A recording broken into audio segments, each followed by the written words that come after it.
정약용이 네 번째죠. 네 번째 시간을 하도록 하겠습니다. 지금이 토요일 오후 2시 13분을 가리키고 있습니다. 내가 댓글을 달린 것을 여러분들이 댓글을 올린 것을 내가 봤는데 왜 두 번씩 말을 하느냐. 그리고 사전에 무슨 얘기가 그렇게 많으냐. 그러니까 여러분들 그 댓글대로 내가 진행을 하면은 내 개인적인 생각을 아예 얘기를 하지 말고 계속 이거 나무 위키만 읽어 내려가라 이런 얘기가 되겠습니다. 그러니까 한 문장을 읽고 거기에 또 내 생각을 덧붙이고 이러지 말고 그냥 계속 읽어 내려가라 이런 얘기예요.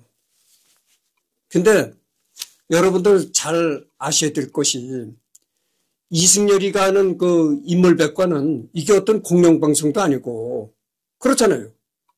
이게 어떤 KBS나 MBC 그런 공영방송이 아니다고 하죠. 이거는 내 순수한 유튜브입니다. 그리고 나는 내가 여러분들한테 뭐 구독을 눌러달라, 조회를 해달라, 내가 이런 적이 있습니까? 조회수를 올려달라, 구독을 눌러달라 이런 얘기를 여러분들한테 전혀 한 적이 없습니다. 좋으면 보는 것도 자유고 싫으면 떠나가는 것도 자유다 이런 얘기죠. 나는 유튜브를 통해서 내가 일전 한 푼 버는 돈이 없습니다. 이거는 정말 순수한 취미 차원에서 하는 거고 나는 돈벌이가 직장에 나가서 돈을 버는 것이지 유튜브를 통해서 돈을 버는 것이 절대 아닙니다. 그러고 그렇기 때문에 내가 사전에 내 개인적인 말을 많이 한다는 거, 두 번씩 얘기한다는 거, 이게 싫으면 떠나십시오. 아니 싫으면 구독을 취소하고 나가라 이런 얘기예요. 그렇잖아요. 그리고 여러분들 내가 하고 싶은 얘기가 뭐냐면은 계속 이거를 내 개인적인 생각은 아무것도 집어넣지 않고 계속 이거를 읽어 내려간다? 아니 내가 내 얼굴을 찍어서 올릴 필요가 없죠. 그냥 AI를 시켜서 AI가 읽어가는 목소리만 집어넣으면 되는 겁니다. 여러분들 로봇과 AI가 발달하는 세상이잖아요. 전번에도 내가 신문을 보니까 여러분들 기아, 시흥 소아리에 기아 공장 있잖아요. 기아 자동차 공장. 거기에 전부 로봇이 자동차를 조립한다는 거예요. 이 조립 라인에 보면은 뭐 50대인지 그 로봇이 이 작업을 한다는 거예요. 그리고 그 로봇 조종하는 사람 한 뭐 서너 명만 있다는 거예요. 무인 공장. KBS가 내가 또 KBS 말을 꺼내서 참 미안한데 KBS에서 KBS를 괜히 안 좋은 그 감정을 갖고 있는 사람들이 많아요. 어느 신문에 보니까 그렇더라고. 어느 신문에 보니까 KBS 매국노들한테는 1,000원 한 장 줄 수 없다. 이래가지고 시청료를 거부하는 사람들을 내가 봤어요. 도대체 무엇 때문에 KBS를 매국노라고 하는지 난 그 자세한 내용을 내가 모르겠습니다만은 야, 이 사람들 참 대단하구나. 매국노라는 거야. KBS 매국노들한테는 1,000원 한 장 줄 수 없다. 그러니까 KBS가 그지 않아도 정명란에 시달리잖아요. 시청료 거부 운동을 벌이지. 또 KBS가 신의 직장이라는구만. KBS에서 입사를 해가지고 KBS 뭐 아나운서로 입사를 하잖아. KBS 아나운서로 입사를 해가지고 한 1년, 2년 있으면 대뜸 연봉 억대가 넘어가는 거예요. 억대가 넘어간다는 겁니다. 그렇게 방탕스럽게 아주 뭐 좋지 않게 말하면 방탕 운영을 하는 거고 좋게 얘기를 하면 사원들 그 생각을 그렇게 한다 이런 얘기인데 그렇게 하다 보니까 경력난에 시달린 거예요. 시청료는 전부 안 내겠다고 닫아붙지 거기다가 왜 근무한 지 1, 2년이 지난 직원은 모두 다 억대 연봉을 지급하지 하니까 신의 직장이라고 나는데 어떻게 되겠어요. 이게 도저히 감당이 안 되는 거야. 그래가지고 전번에 왜 KBS에서 엄청난 인원을 해고시켰다고 하잖아요. 명퇴시키고.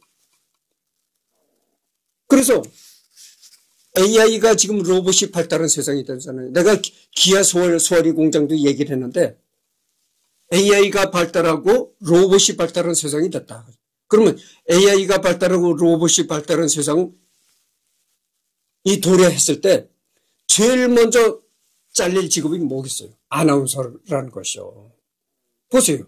아나운서라는 게 원고를 갖다 주면 기자가 원고를 써서 갖다 주면 그걸 그대로 읽는 거야.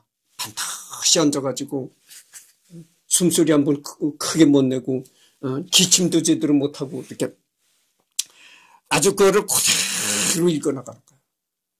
그러니까 아나운서를 뭐라고 비하합니까? 앵무새라고 비하잖아요. 응? 나를 이승열이 인물백과의 앵무새가 되라는 거야. 그거는 안 되죠. 그거는 무리한 요구죠. 생각해 보세요. 이거는 공영방송도 아니고, 내 개인 유튜브인데, 내가 여기는 아무리 취미라고 하지만 이승열의 인물백과 사장은 나다 이거죠. 사장이 내 마음대로 내 주관대로 해나가는 건데 싫으면 가라. 보고 싶으면 구독을 신청해서 보고 내가 꼴 보기 싫은 사람은 구독을 취소하고 나가라 이런 얘기예요. 내가 뭐 붙잡습니까? 오는 사람 막지 않고 가는 사람 붙잡지 않는다는 것이 나의 철학입니다. 아시겠어요?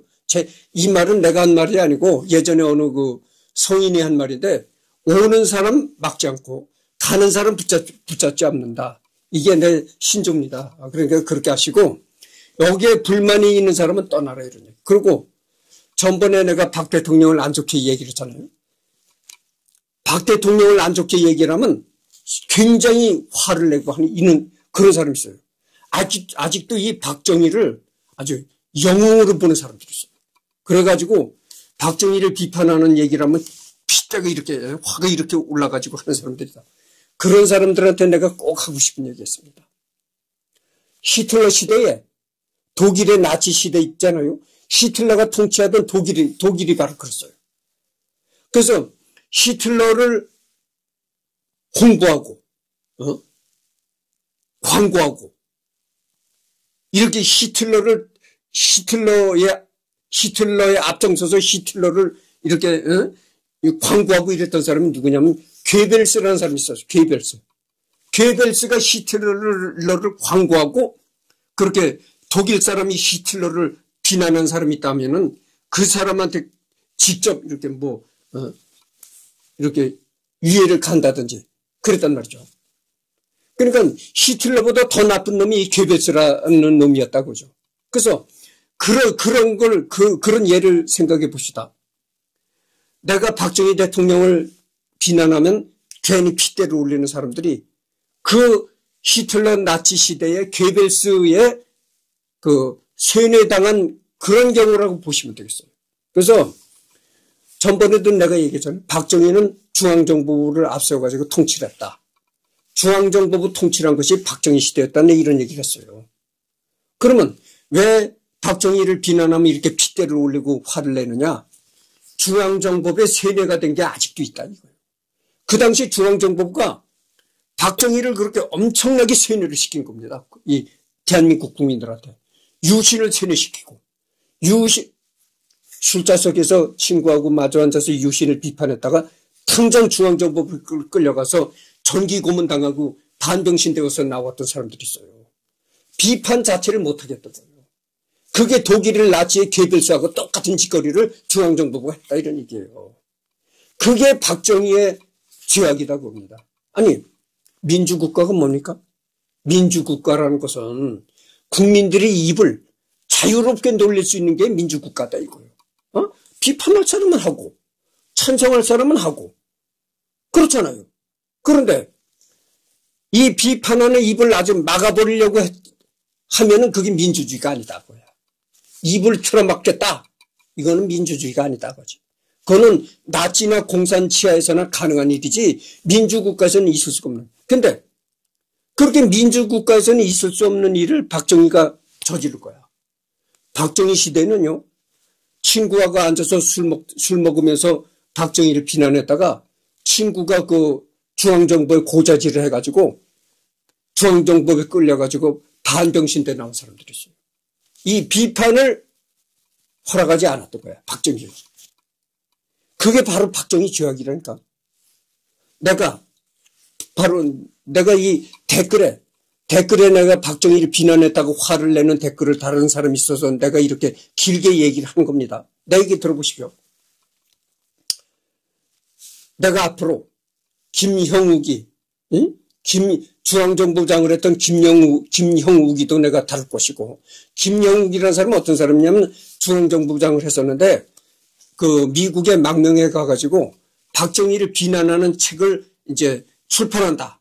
이래가지고 협박을 내가지고 돈을 계속 한국 정부한테 계속 돈을 뜯어낸 인물이 김형욱이에요.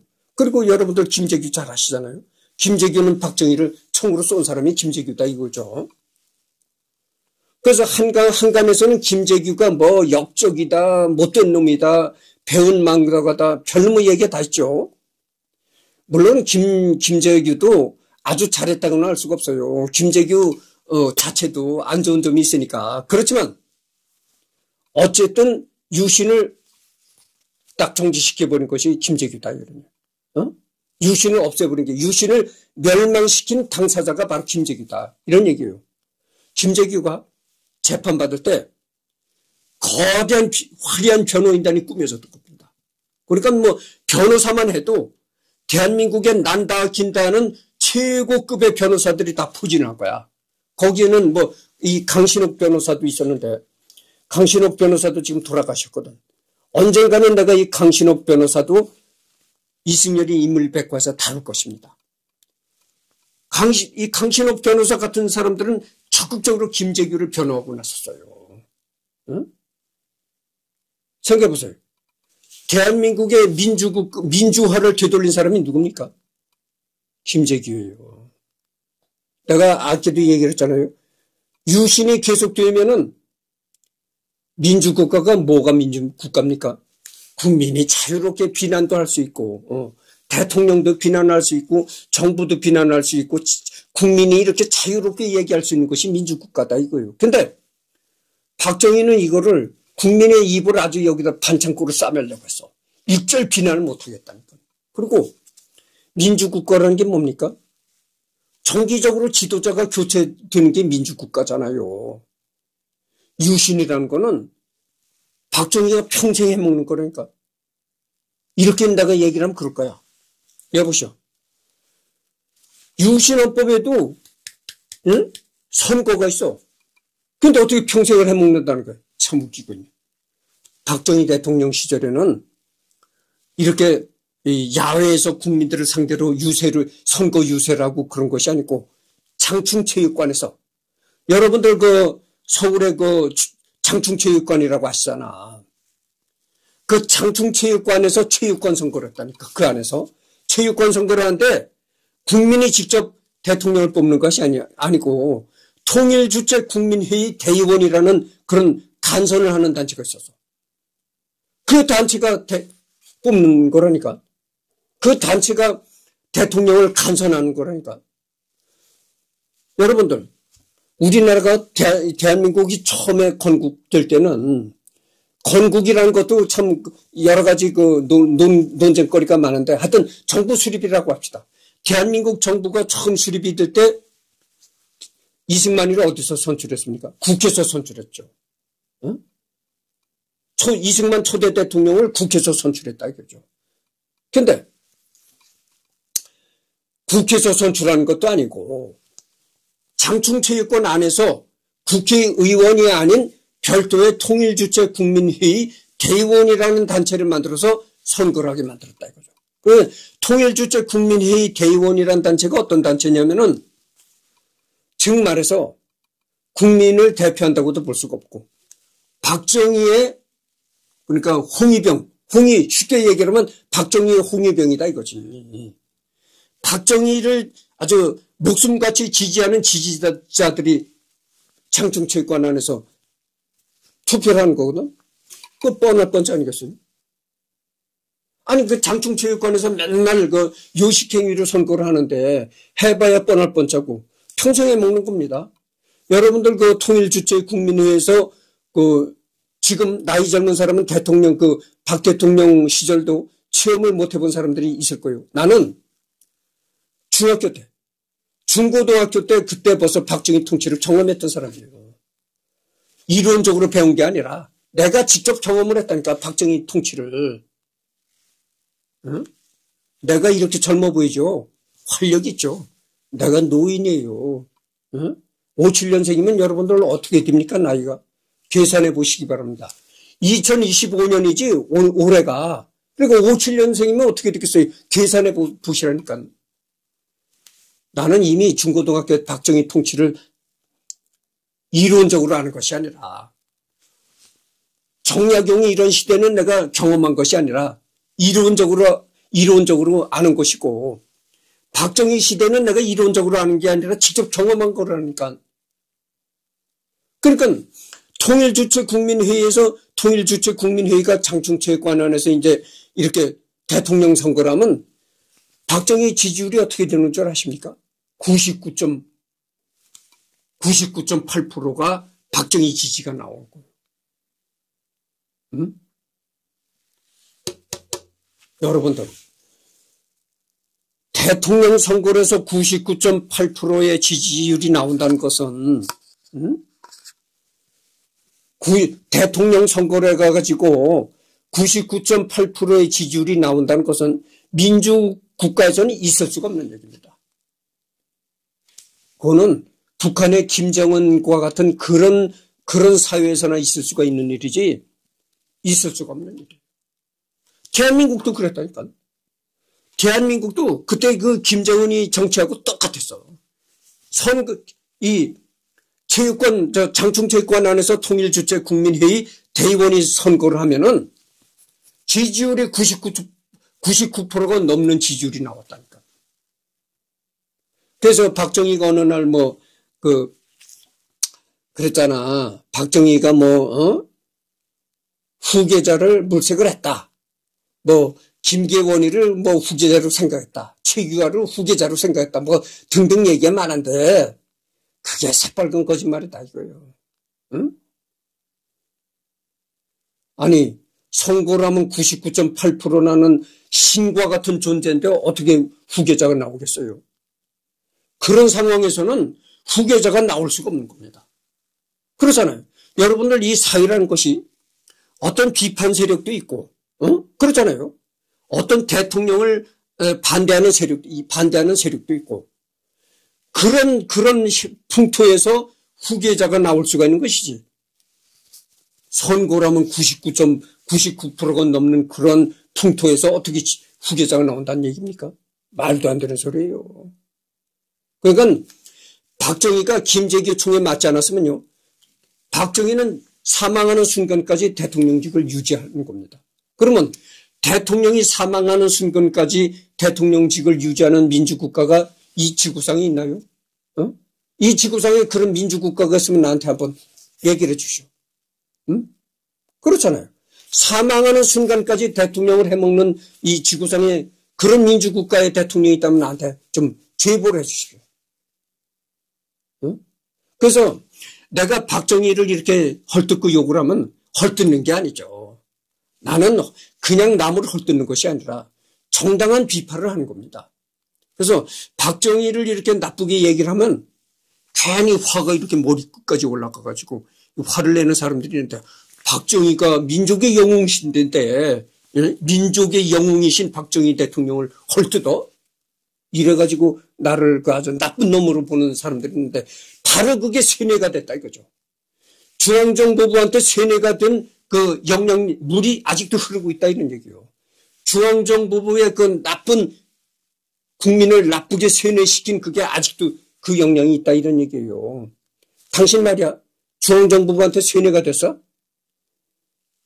지금은 중앙정보부가 통치하는 그런 시대가 아니야. 세뇌를 빨리 벗어버려, 이 양반아. 그리고 내 이 유튜브를 보기 싫으면 당장 나가.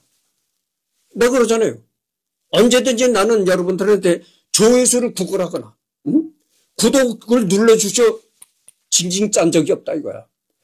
싫으면 나가고, 오고 싶으면 들어와라 이런 얘기예요. 나는 유튜브를 위해서 일전 한 푼 내가 10원 한 장 버는 게 없어. 근데 뭘. 그래서 이거를 계속 내 개인적인 얘기도 안 하고, 내 개인적인 생각도 안 붙이고 이걸 계속 읽어나가잖아? 아니, 그럼 진짜 앵무새라니까. 그래서 AI 시대와 로봇 시대가 도래하는 이 시대에 앵무새가 뭡니까? 그래서 AI 시대와 로봇 시대에 이 실직을 하게 될 1호가 아나운서야. 아나운서는 이제 몇 년 못 갑니다. 두고 보시오.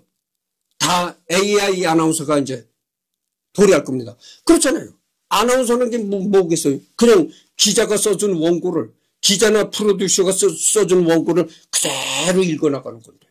응? 벌써 일본에서도요, AI 아나운서를 도입한 곳이 있어요.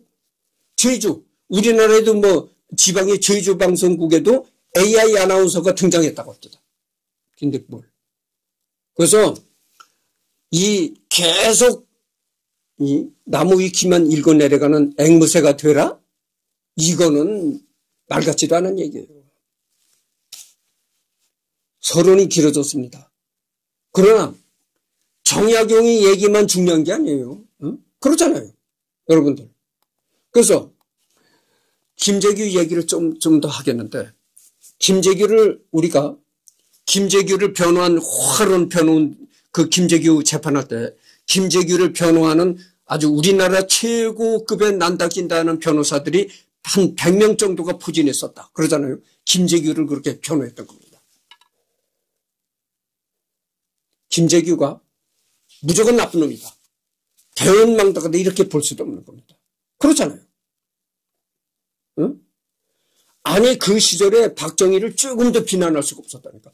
박정희를 비난했다면 그 순간 중앙정보에 걸려가지고 물고문, 전기고문, 반병신이 나온다니까. 그게 어떻게 민주국가에서 가능한 일이겠어요. 아니, 비난한 게 당연하죠. 어? 비난하는 사람도 있고 찬성하는 사람도 있고 그렇단 말이죠. 그것이 바로 민주주의라고요. 그래서 내가 하고 싶은 얘기가 겁니다. 김영우, 김재규를 보면은 박정희가 보인다. 이런 얘기예요. 그래서 김영욱과 김재규를 다루다 보면 박정희가 얼마나 정치적인 죄악을 저질렀는가를 알 수가 있다는 얘기예요. 그래서 내가 김재규를 높이 평가한다는 건 좀 그렇지만 김재규도 마냥 나쁜 놈이라고 볼 수가 없는 게 유신의 그 못된 정치를 끊어버린 게 바로 김재규다.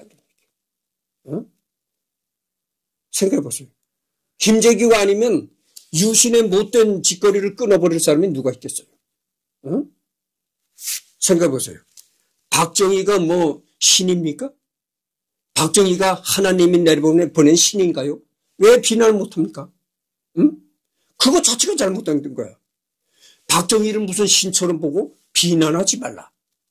이게 중앙정보의 세뇌 때문에 그렇게 된 거라니까. 그래서 그렇게 박정희를 신처럼 모시는 유신체제 하에서 유신을 끝낸 사람은 오로지 김재규뿐이 없다. 이런 얘기. 김재규 아니었으면 어떻게 됐을까요? 지금 상황이. 응? 우리가 만약에 이 김재규가 유신을 끝내지 않았으면 박정희가 사망할 당시에 박정희가 유언으로 남겼을 것입니다. 아무개를 내 후임자로 해라. 그럼 그 사람이 후임자가 되는 거예요. 그러더니 박정희한테 박지만이라는 아들 있잖아요. 지금 뭐 박지만 씨가 어디에 뭐 그런 그 회사를 운영한다고, 회사를 운영하는 회장님이라고 합니다. 그래서 박지만 회장님은 그 정치에 전혀 뜻을 두고 있지 않는 사람이라고 해서 내가 그 사람을 높게 평가하는데, 만약 박지만 회장이 아버지의 전철을 밟아서 똑같이 그런 짓거리를 이어나갔더라면은 박지만 회장도 지금 엄청난 비난을 받고 있을 것입니다. 근데 박지만 회장은 전혀 정치와는 이제 거리를 두고 있는 사람이라서 박지만 회장이야 비판할 필요가 없는 것이죠. 근데 박정희가 죽을 때까지 대통령직을 유지하다가 사망하는 순간에 내 아들 박지만이를 내 후임자로 시켜. 그때도 되는 거예요. 남북한이 똑같이 쌤쌤이 돼버린 겁니다. 쌤쌤. 응? 그러면 세계가 뭐라고 보겠어요? 이 세계의 모든 민족, 모든 국가가 도대체 이 코리아라는 나라를 그자나도 북한이 지금 반쪽 그나마 반쪽 김일성이가 그렇게 타락한 정치를 해서 그나마 다행이지. 남북한이 다 그렇게 타락한 짓거리로 나갔으면 세계가 도대체 이 코리아라는 나라를 뭘로 보겠어요?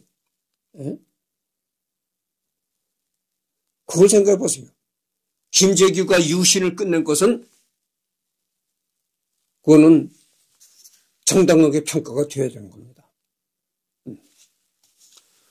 그래서 여기 이제 지금 어떻게 됐냐면 시간이 25분을 경과했습니다. 조금 더 읽어 나가다가 여러분들 그렇잖아요. 내가 아까도 얘기를 했지만 계속 읽으면 여러분들 그 댓글에 다른 내용을 보면 아무 말도 하지 말고 이것만 계속 읽어라 이런 얘기예요.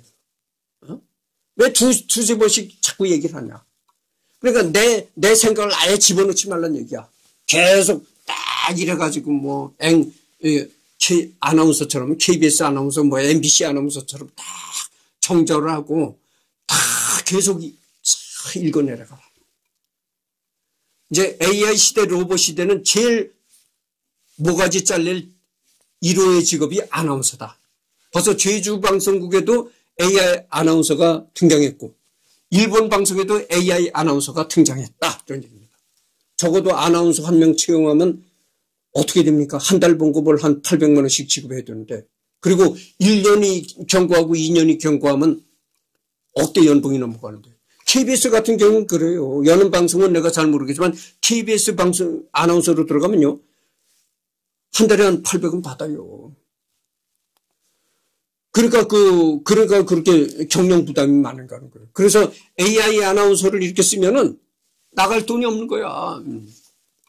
활쏘기와 말타기는 못했는데 정황상 원체 운동 같은 육체 활동에는 꽝이었던 것으로 보인다.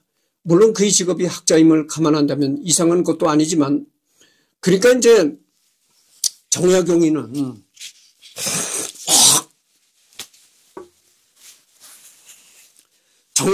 그 운동신경은 아주 좋지 않았다, 그죠? 그러니까 운동한 그런 체질이 아니었다, 그죠? 뭐, 활쏘기, 말타기 이런 건 못했다는 거죠.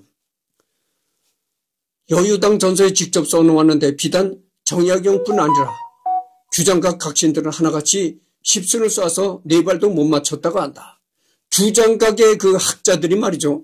50발을 쏘면은, 50발을 쓰면 네 발도 못 맞췄다는 거예요. 규장각에 있는 학자들이. 뭐 당연하죠. 학자들이니까 책만 보고 글만 쓴 학자들이니까 활을 잘 쏘겠어요. 당연하지. 옛날에 이성계는 말이죠. 조선을 개국한 이성계는 이렇게 활을 쏘잖아요. 거의 백발백중이라는 겁니다. 그래서 이성계가 명장이라는 게 그래서 명장이라는 거예요. 그렇게 활쏘기에 능하고 말타기를 그렇게 잘했다는 거죠. 이렇게 얘기를 하면 또 그럴 거야. 아이, 지하고 같은 이씨라고 또 이성계 이야기를 꺼내고 있네. 참 웃기고 있네. 이성계하고 나는 아무것도 될 게 없어요. 여러분, 이씨라고 뭐 된다고 생각하면 그게 잘못입니다. 이성계는 천주이씨고 나는 어디 씨냐? 경상남도 진주이씨다 그거요. 근데 뭘. 덕분에 자신을 비롯한 규장각의 각신들은 정조가 부경에 가둬두고 20순 중 최소 20발을 맞춰야 풀어줄게 했단다. 나중에는 5발 중 3발을 맞출 정도로 실력이 향상되었다고 적어놓았는데 그 와중에도 깨알같이 정약용 본인이 가장 으뜸이었다고 자랑한다. 정약용 본인도 선배의 유계 중 2가지를 못한 것에 대해 자신 활쏘기 훈련 부족뿐만 아니라 물을 천시하는 세태가 그렇게 만든 것이라며 한탄했다. 그래서 여러분들 이성계가 조선을 개국한 게 뭡니까? 자연히 이성계가 왕으로서 떠오를 수밖에 없는 거예요. 그렇게 이성계가 무인으로서 훌륭한 명장으로서 이름을 날리니까 자연히 저 사람이 왕이 돼야 돼. 뭐 이런 식의 여론이 형성이 되고 그러다 보니까 자연스럽게 왕이 돼서 조선을 개국하게 되는 겁니다. 그렇잖아요. 그렇게 이성계가 뭐 이순신도 명장인데 이순신은 덕수이시고 전주시가 아니에요. 이순신은. 그런데 이순신도 명장이었다고는 하지만 이성계도 그렇게 장수로 이름을 날렸던 겁니다. 이 아주 활쏘기에 귀신 같았다는 거예요. 주역에 관심이 많았다. 물론 점을 치는 게 주역을 여기는 읽었던 거네요. 읽었던 데를 또 읽는데 내가 잘못 내가 했는데 그래서 읽었던 데를 또 읽어서 내가 넘어가도록 하겠습니다.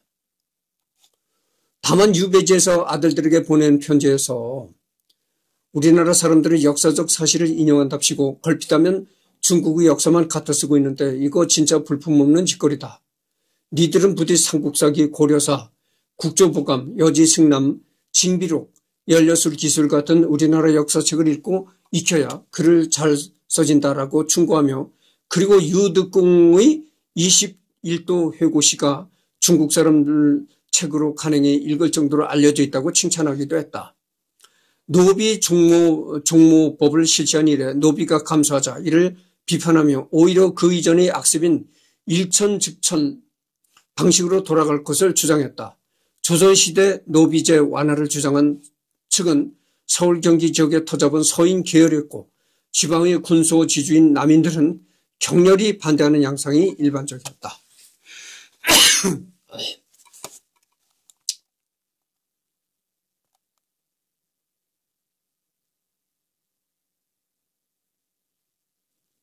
그래서 정약은 넘어가도록 하겠습니다. 노비 종모법을 실시한 이래 노비가 감소하자 이를 비판하며 오히려 그 이전의 악습인 이런 거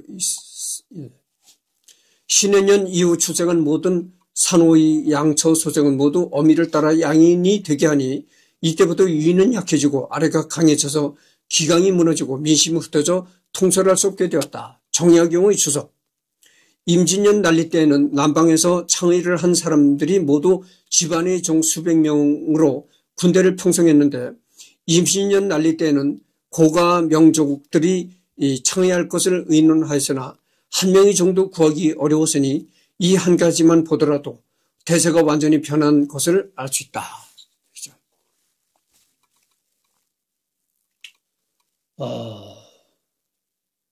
이것이 이제 목민심서.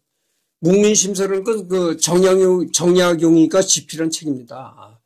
정약용이가 쓴 목민심서에 이런 이제 글귀가 나온다는 거죠.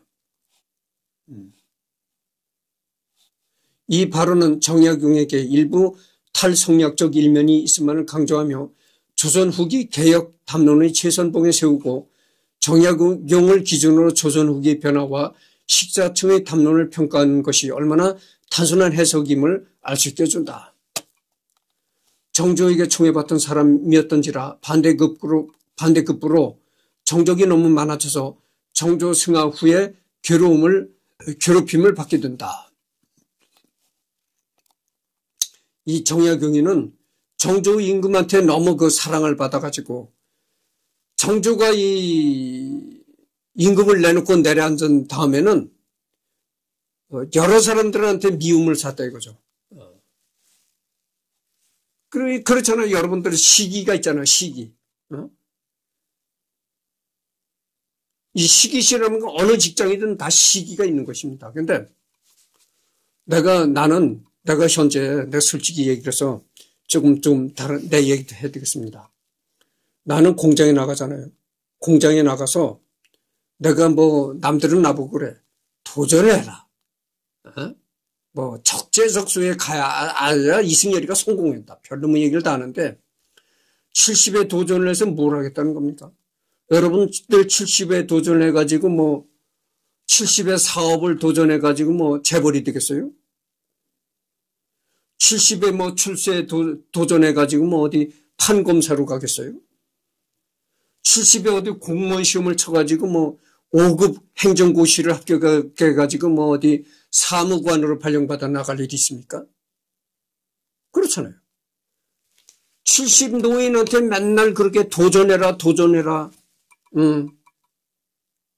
이렇게 젊어 보이니까 이런 거예요. 활력이 있지. 그래서 내가 공장에 나가서 일을 하거든. 공장에 나가서 일을 하는데 이렇게 나이에 비해서 굉장히 젊으니까 컨디션이 좋고 하니까 일도 내가 열심히 합니다. 일도 열심히 하는데 나는 뭐 누구한테 잔소리 한번 해본 적이 없고 그저 묵묵히 소처럼 일한다. 내 별명이 소야. 내가 예전에 이 유튜브 할 때 좌판이 우판이 이런 얘기를 하니까 우파. 우파라고 하니까 소 우자를 써가지고 소처럼 일을 한다. 이래. 그렇게 내가 소처럼 일을 한 사람이야. 그러니까 묵묵히 일만 한다. 입 꽉 다물고. 그렇게 입 꽉 다물고 묵묵히 일을 하니까 뭐라고 나보고 하는 사람이 있냐면은 저게 좀 애가 모자린다. 내가 직장에서 모자린다는 소리를 많이 들었어요. 나는 일절 내 생각이라는 게 없는 겁니다. 왜냐면 내가 내 생각대로 일을 했다가 윗사람이 야, 너 그렇게 하면 일을 하면 되겠니? 당장 치워. 그러잖아요. 내가 뭐 내 생각대로 일을 하려다가 윗사람이 그거 보고 이거 저건 아닌데 생각하면 윗사람이 당장 쫓아와서 잔소리한단 말이죠. 그렇잖아요. 그러면 거기에 윗사람한테 대들으면은 나는 직장에서 잘리고 반드시 싸움이 일어나는 겁니다. 직장에서 안 잘리려면 어쩔 도리가 없는 거예요. 딱 입 다물고 내 생각대로 일을 하지 말고 시키는 대로만 일을 하면 잘리질 않아. 내가 지금 70인데 잘리면 어디 갑니까? 그렇잖아요. 괜히 윗사람하고 다투다가 잘리면 오고 갈 데가 없는 거야. 그리고 난 원래 남과 이렇게 또 다투기를 싫어하는 사람이거든. 그래서 내 생각대로 하는 일이 없어요. 다 난 시키는 대로만 그대로 할 뿐이에요. 그러니까 안 잘리는 거야. 내가 지금 다니는 직장도, 지금 다니는 공장도 내가 이 공장을 들어온 지가 한 60살에 이 공장을 들어왔는데 지금 한 15년이 됐다니까. 그래도 내가 계속 안 잘리고 나가는 게 그런 원인이 있는 거예요. 딱 입 다물고 묵묵히 일하는 원인이 있다. 그러니까 입 다물고 묵묵히 하니까 아주 무지랭이를 보인다 이거지. 저게 어떻게 보면 저게 모자리는 놈 같은데 아무 생각이 없는 놈인데. 응? 그래서 나를 모자린다 이렇게 손가락질했던 예전에 문과장인데 특정 사람을 내가 얘기를 해서 미안한데 그런 사람도 있었는데 그게 뭐냐. 서로 직장에서도 시기심이 작용하는 거예요. 그러니까 정조에게 그렇게 정약용이가 정조임금에게 그렇게 정약용이가 사랑을 받았으니까 정조가 임금을 내려놓고 나니까 정조가 이 임금을 할 때는 찍소리 못하다가 정조가 임금을 내놓고 나니까 다른 사람이 임금이 되니까 그때서부터 이 정약용이를 자꾸 씹어제끼 안주거리를 씹어제꼈다 이런 얘기죠. 속된 말로 이제 요즘 말로. 그래서 전번에도 얘기했잖아요. 이 정조가 이 정약용이를 불러가지고 이렇게 술을 정약용이한테 따라주고 같이 술을 마셨다고. 정조가 정약전의 준거란 풍채가 정약용의 아름다운 자태보다 낫다고 평가했다고 한다. 다산 시문집 제1옥원 선중시 묘지명에 나온다. 그러니까 이걸 보면은 정약용의 형 정약전은 체격이 좋고 풍채가 있었던 모양이죠. 이걸 보면 그래. 이 글을 보면은 정약용의 형 정약전은 이렇게 풍채가 있고 체격이 좋았는데 정약용은 아름다운 자태다 뭐 이렇게 나온 거 보니까 이렇게 날씬하고 이랬던 모양이에요. 정조가 사도 세자의 능력인 현릉원의 식수를 마무리하고 논공 행성을 하려고 하는데 수레로 싣고 온 문서 뭉치를 표 하나로 정리했던 일호가 있다. 식목 연표의 바람에서 농담조로 정약용은 엑셀 사용의 선구자였다라는 이야기가 나올 정도였다. 지금 39분을 경고했거든요. 그래서 여기서부터는 또 다음 시간으로 넘어가도록 하겠습니다.